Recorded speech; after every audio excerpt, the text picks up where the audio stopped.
You guys have posted links to his video in my comment section repeatedly. When I was in the Army, we heard rumors told in hushed voices about a switch from the 5.56 to the 6.8. Don't worry, your voices have been heard. I will do a response to his video because we're on two different sides of the argument. He's convinced the 6.8 Spear is the future of the military. We will ditch the 5.56 and go with the 6.8 Spear because the 5.56 just isn't enough. Now we're running into problems where reports in the field suggest one round for a 5.56 isn't enough to stop the enemy. I'm on the side of the argument that says that's laughable at best. Anybody that believes that, they should be wearing an aluminum foil hat, and the whole we're going to replace the 5.56 movement probably came from a clickbait article that just spiraled out of control. Someone's like, oh, they're going to replace the 5.56, and it spread like wildfire. Now all of a sudden they think they're going to replace the 5.56, and that's just not going to happen. The 5.56 has a very important role in the military. So let's explore his video a little bit and see where he goes with this and what exactly his argument is. The military is developing an entirely new, unique round with different ballistics and properties. It's not the 6.8 SPC against an old 5.56 55 grain bullet. And that's where things can get confusing. The confusion isn't coming from people getting the 6.8 Spear and the 6.8 SPC confused. The confusion is coming because there is no way they're going to eliminate their short action rifles. Now I designate my rifles a little bit different because the original designations was made back when bolt actions were awesome and your grandpa raided the beaches of Normandy, and they just don't convert well to gas guns. This is how I do my action designation. So now that we're on the same page, there's no way they're going to eliminate the short action rifle. It has too valuable of a role. Where this rifle excels is 0 to 300 yards. If this was like an actual rifleman's rifle and it don't have a bunch of extra crap on there like an ACOG, a PEC light, a front grip, an iPod, maybe a picture of your girlfriend right here, this rifle should weigh less than 7 pounds with a very small amount of recoil. It's practically inexistent, which allows any shooter, regardless of stature, to be able to function this rifle just fine. It has a 30 round capacity. The 6.8 Spear is going to be in a long action rifle. They're basically recycling the 308 case. So it's going to be taking a 308 magazine. It's going to be this cartridge, just skinnier. And it's going to weigh 130 grains. The rifle is basically going to be a SCAR. So let's pretend for a second you're a general. And I'm going to try to sell you this rifle, not just to sell you the rifle, but to get rid of your short action rifle. I would go, General, this rifle excels beyond 300 yards. It really excels between 300 and 500 yards. The cartridge is going to be able to pierce armor within 75 yards because it's got the velocity. You should buy this rifle and get rid of all your M16, M4s. Now, the obvious move you would make next is firearms dealer. What are the disadvantages to switching to this rifle? That's when I would go. You're looking at least 1 pound in gain, regardless. You're looking at reducing your ammo capacity inside of a magazine by 1/3. You're looking at over probably triple the cost of ammunition. The ammo is also going to weigh twice as much. Now, I keep hearing this number tossed around. It's 20% less. It's 20% less, and I don't really think people put into perspective exactly how less 20% is. Gonna need a pointer here. Alright, so the 6.8 Spear. We know the projectile is gonna weigh 130 grains. That's a constant. That number's not gonna change. We also know, because of our load data on the 308, that it's gonna have a charge probably 50 grains or higher, because they're claiming a higher pressure and a higher velocity than the 308. The only way to get that is add more power, especially where you're going with a lighter projectile. Then you can even put in more of a propellant. Now the casing, it is going to weigh 154 grains. How do I know this? Because they're talking about a 20% reduction in weight. If they were talking about a 20% reduction in the overall cartridge, the numbers wouldn't come out. So you'd be looking at, without just changing the bullet and using your standard 308 cartridge, what would it weigh?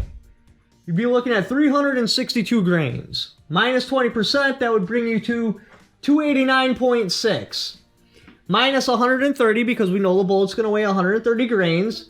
Minus 50 grains for the charge, because we know the charge is going to be at least 50 grains, probably a little bit more. That would leave you with a case weight of 109 grains. Well, I chopped off the little section of casing that they're going to be replaced with metal that would make it 20% lighter, and I threw it on my scale. So what does just this part weigh? Not with anything else on the back. We're looking at 112 grains. So there's no way that formula would come out because it gives you a case that weighs less than this right here. That's without a back. So we know that they're talking about just a 20% reduction of the case itself. So the case is going to go from 192 grains down to 154 grains.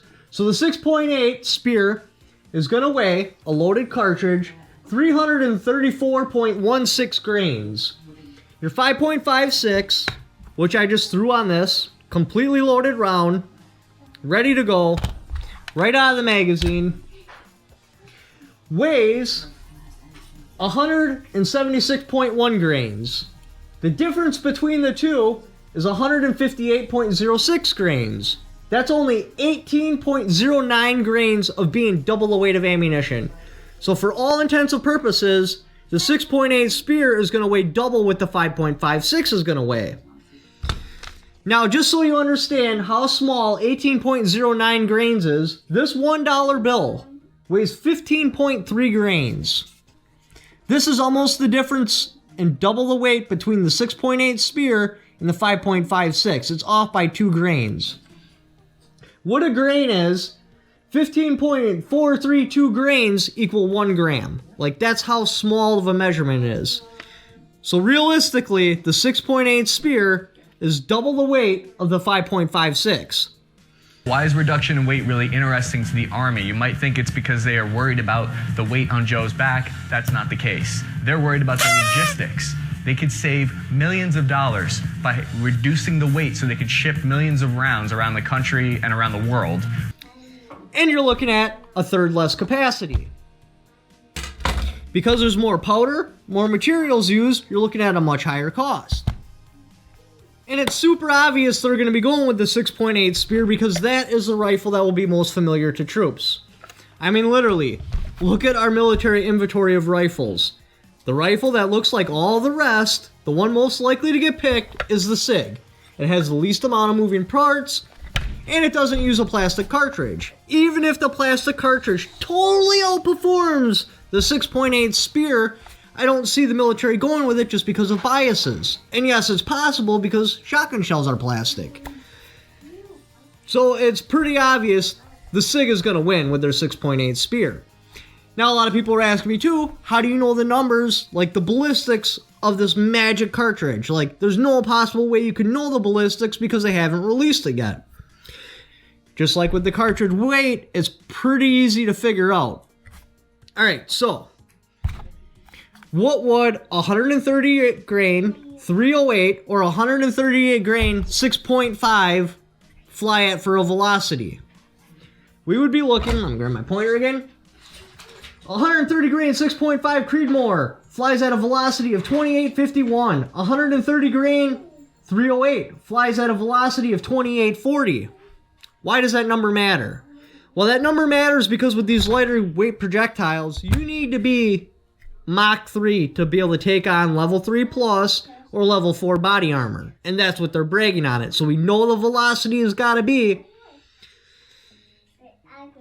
Mach 3. Well, 6.8, what exactly is that? That would be 0.277. Well, let's look at other 0.277 cartridges. One that stands out is the 270. That's a 6.8. The 270 flies at Mach 3. These velocity numbers right here are from a 270 130 grain. which just so happens to be the exact bullet they're going to be running in the 6.8 Spear. Well, you're like, well, hey, that's a 270 cartridge. There's no way to get those velocities when you chop it down to a 308 size. And they were open about it. They are going to be using a 308 casing neck down to 6.8. Ah, see, that's where the different back comes in. They replaced the back of the cartridge with something metal that's supposed to be able to handle higher pressures. I believe the number quoted was like 20%. So if you were to take these numbers plus 20%, that puts you into Mach 3. Because the 270 actually already flies at that velocity, you can just look at the 270's ballistics and know exactly what the 6.8 Spear is going to do. Ballistics aren't something new. All the information to figure it out is widely publicly available. You can look it up yourself. It's verifiable. SIG knows that they need to take NATO into account. And see, right there, you're onto something, but you're not even seeing that you're defeating your own argument with your own argument. In order for the 6.8 Spear to be adopted over the 5.56, it's not something that can happen slowly. It's not something that can happen over time. It would have to be an all-encompassing adoption. Because let's pretend for a second you're on the beaches of Normandy for whatever reason, and for whatever reason you're with the modern military instead of your grandpa's military. So anyway, you make it behind enemy lines. Right next to you is a Navy SEAL. Right next to you over here is an Army Ranger. Right next to him is a guy that got his plane shot down and he parachuted down here. Then we got a Marine right here. If not every single one of you use a 5.56, getting ammunition drops and stuff like that is going to be difficult. Yes, you could have a specialty person in your unit, grenade launcher possibly, or a marksman rifle, a sniper rifle, but the majority of you need to be using the 5.56. So, let's say the 6.8 Spear happens slowly. Let's just say the Army changes. So now you got one guy that shoots an entirely different caliber. We're not talking about a marksman guy that's picking his shots or has a scoped rifle, just your standard infantry person right here that's just going to burn through ammunition like crazy, and they will. The average is about 250,000 rounds fired for every enemy combatant killed. He's going to need to be resupplied. That or he needs to ditch his rifle. Therefore, there can't be some slow adoption. That right there should be the biggest clue that they're not going to get rid of the 5.56. If they were talking about an entire adoption, like by 2020 we'll have enough rifles in our inventory where we're just going to drop the M4. That would be a different story. What the 6.8 Spear is going to be is a special weapon and the special weapons unit that they can use if they find a special job for it. Now, it does have a chance at replacing the 308, and there's argument for this. With the 308, yes, it's going to be better at hard target penetration, because with hard target penetration, the more mass, the better. With armor penetration, the more velocity, with these smaller cartridges. Yeah, you can get both, like, say, out of the 50, which does hard target, and it does armor, but it's just not a practical weapons platform for the average soldier to carry. So you'll be losing a little bit on hard target penetration, but it's really going to excel from 300 to 500 yards. Why 300 to 500 yards matters is because at about 250 or so, your ability to rapid fire this firearm goes away. Because the target's so far away, you've got to slow down. You need to start taking time. So then the actual kinetic energy you can put on the target would be more with your long action rifle, like a 6.8 Spear or a 308. Because this can keep up at that pace with its muzzle climb and everything. Within that distance, 0 to 3, your ability to rapid fire, this would be able to put more kinetic energy on the target over your long action rifle because there's recoil. And you have to manage that recoil. It slows you down. Eventually they start overlapping and this becomes king. So at that 300 to 500 yard range, the 6.8 Spear outperforms the 308, except for in hard target penetration. So for me, I would actually be like, okay, that's not a bad trade-off. And you're always trading off. If you get one, you have to give up the other. It's just the way things work. And if they went with the 6.8 Spear, they could take their existing SCARs, because it's going to use the same exact magazine, the same exact brass. It's basically just going to have a change in the gas block, and there's going to be a different bore drilled through the barrel. They could convert their M1As, they could do their SCARs, and that is something they could do slowly, because the only people that would have those rifles are the specialists in the unit. So resupply isn't that bad. You're not trying to resupply 3 or 4 guys with one ammunition and 3 or 4 guys with another ammunition. You're just one person, and then the rest, everyone else gets the same ammo. Let's take a look at some more of your video. What about the arguments for and against the switch in the first place? During World War I, we started collecting data on battles and gaining insight from the available numbers. I noticed this while reading through various sources. We got a huge advantage in World War II with the explosion of computers and their ability to eat large amounts of data and spit out trends or patterns in these statistics to give us an idea we might never have had before. Obviously, these numbers can be misinterpreted or answers gleaned from them that can be implemented in bureaucratic, terrible ways, but the 6.8 round is the culmination of development in weapons science and data on wars, as well as lessons learned over the past 60 years. Again, you're destroying your argument with your own argument. Yes, we started collecting data on battles. It's varied from battle to battle. Like, I think World War II was 150,000 rounds fired for every one enemy combatant killed. Currently, we're running 250,000 rounds fired for every enemy combatant killed. Let's pretend we're actually in a real engagement against a real military. The battle of attrition is a very real thing.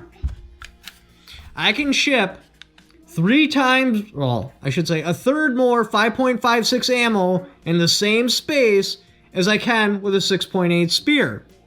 This ammo is basically half the weight of the 6.8 Spear. In the battle of attrition, the 5.56 will win. And not just on that stuff, the money too that would have to be raised in order to produce the ammunition would be much less on the 5.56. How did we end up here? We switched from the M1 Garand to the M14 because we wanted automatic capabilities in Vietnam. We had instant buyer's remorse and realized fully auto 7.62 in a rifle was going to be impossible to fire accurately for most soldiers, especially drafted ones, which is largely why we have abandoned the draft since then, because it turns out an all-volunteer army functions better. Regardless of what you think how the military's evolution went, we started off with the 30-06. We started taking data. We realized how many cartridges were actually fired for every enemy killed. Then we went to the 308 because you save money, you cut down the brass. You're able to make the same exact cartridge. In all intents and purposes, this is a 30-06 ballistics, just with less brass, so you're saving money. Well, that wasn't enough. We did not get rid of the M14 because it was full auto. It was select fire. They could have easily went to semi-auto. No, it was still costing us too much money. I think in Vietnam it was something like 150,000 or 200,000 cartridges fired for every Viet Cong we killed. You'll have to Google that number. The point is, why would you give your soldier this premium cartridge that costs a lot of money if most of the rounds fired, and they actually tested this is typically how soldiers engage, they shoot over the top of the enemy's head unless they are in intimate danger. So basically, at 300 yards, most soldiers just shoot over the top of the enemy like, get away from me. You don't give them a premium cartridge to shoot in the air. And within 300 yards, where they actually do start seeing a realistic threat, where they're actually trying to hit the target, this cartridge is king. That's why we went to the 5.56. Not because of whatever reason you've decided. So the military looks back on its records and it's like, oh, we're not going back to the 7.62. We got on that train already and it took us to nowhere. Let's go with the Goldilocks of rounds, the intermediate 6.8. It'll go further, have more power, and it'll be easier to shoot and train on than a 7.62 because it has less recoil and weighs less. We've already talked about the weight reduction. Aside from reducing the projectile itself, which I think the average right now is 147 grains in the military, So you're going to be reducing the projectile by 17 grains. And then the little bit of weight reduction you get by changing this to, I can't remember if it's aluminum or steel. The weight reduction is practically non-existent. So let's talk about recoil. How does recoil work? Well, you can't ignore physics. In physics, for every action, you have an equal and opposite reaction. So you're going to be taking a projectile almost 3 times as heavy as the 5.56 and moving it at a similar velocity. You're going to be looking at almost 3 times the recoil of 5.56 has. That's just the way it works. If you take 1 pound and you move it to 3,000 feet per second, you're going to get a said force back. If you take 2 pounds and move it at 3,000 feet per second, you're going to get twice the pushback. It's physics. I'm sorry. That's just the way it works. So let's take a look at some more of your video.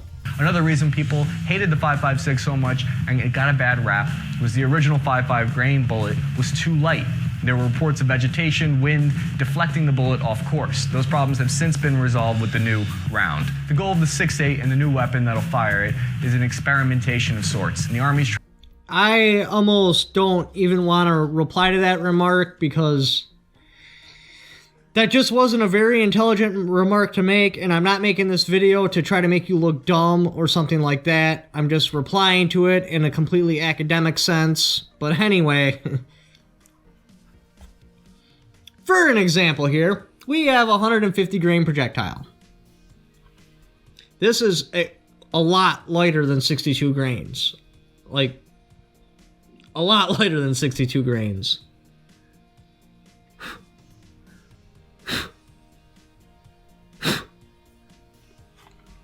My breath diverts this off of course. Now that's resting on my hand.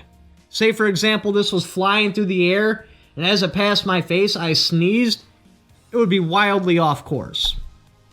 To say that increasing the 55 grain projectile to 62 grains is going to make it survive getting whacked with a stick. I mean, can you imagine how much this would be diverted if it was hit by a stick or went through a bunch of grass? It's just ridiculous. That is not why they went to the 62 grain projectile. And it's unfortunate they went to the 62 grain projectile because then we lost our ability to punch armor with the AR-15. If this was a 55 grain projectile and I was shooting out of a 20-inch barrel or longer, I can punch level 3 plus and level 4 body armor. This same projectile out of that same exact rifle will not touch that body armor. It's moving too slow. The reason they went to the 62 grain... Now, I had read this in a magazine a long time ago, and I tried referencing the magazine, so I went through my old magazine bin, which is in storage, and unfortunately there's also Hustler magazines in there, so I got distracted, and I winded up not digging very long for the magazine. The point is, in that magazine article, they said they went to the 62 grain for 2 different reasons. One, they wanted to increase the BC of the cartridge, and they thought losing that little bit of velocity would be worth it. But they didn't want to lose too much. Steel weighs substantially less than lead. So what they did is they put a little steel slug in there to make the cartridge or the projectile just a little bit longer to increase the BC, making it more aerodynamic, more effective down range without increasing the weight too much. The second reason is why I'm told that, well, this magazine article said they went with a steel slug in the tip instead of just making it all lead, was so it's a less of a carbon footprint on the environment because they're not putting as much lead out there. Is that really believable? Probably not. I wish I could have referenced this article, so I'm not the one looking dumb, it's the article person. But actually increasing the length of the projectile, that does make sense. And if you do use steel, you can do it lighter than if you were to use all lead. So let's check out some more of your video. If there are manufacturers who are capable of making their dream weapon, it'll cost millions of dollars. This is R&D that I think is worth it. The same people complaining about all the quote-unquote wasted money on the 6.8 are the same people who cry foul when we get into the next war and we don't have up-armored Humvees or we don't have the right body armor. You can't have it both ways. I think we need to do this weapons program every so often to make sure we're staying ahead of the competition. If the competition has level 4 body armor and our ammo isn't able to defeat it, well, then, I don't know, maybe we should look into that. Millions of dollars of R&D is worth it to go with the 6.8 Spear.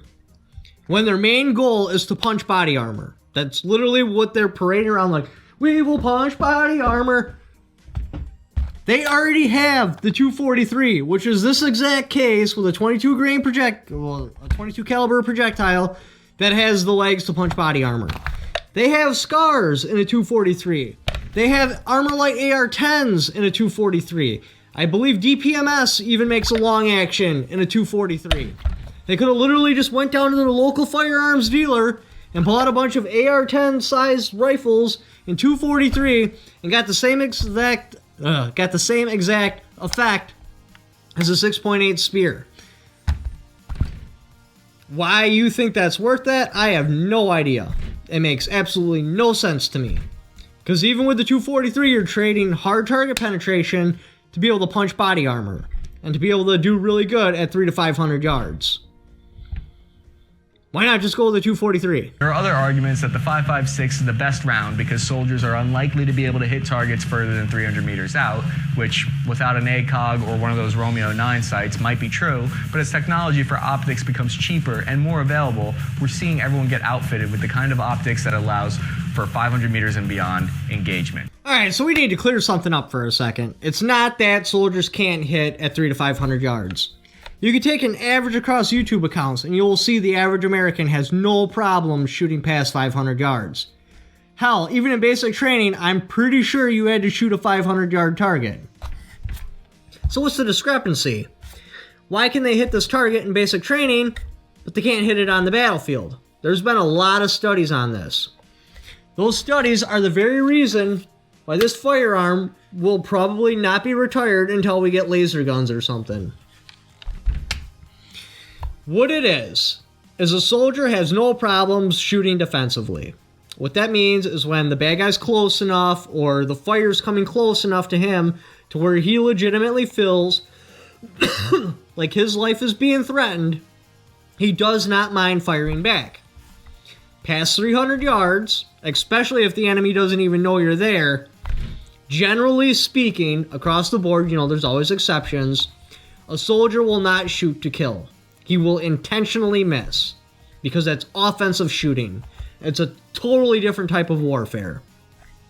The soldiers that can do this become famous, like Charles Hathcock, Kyle, I can't remember his last name. Point is, it's a very hard skill to have. Taking someone's life, in some cases they don't even know you're there, they're not threatening your life, that's different. That's why there are over 250,000 rounds fired per enemy killed.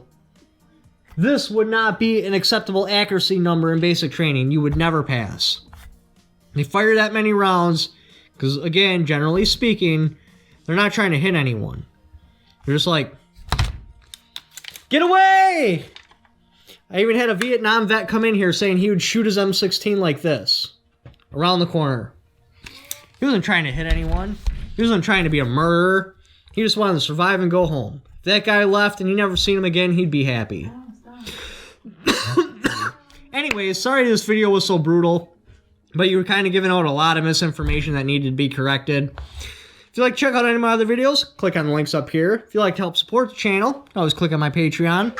Or you can even go in the description and click on one of my affiliate links. Even if you don't buy what the link is for, just clicking on that affiliate link, I get a kickback because I sent you to Amazon and you bought stuff you were already going to buy, but you came there off of my site. Thank you for watching. Don't forget to subscribe.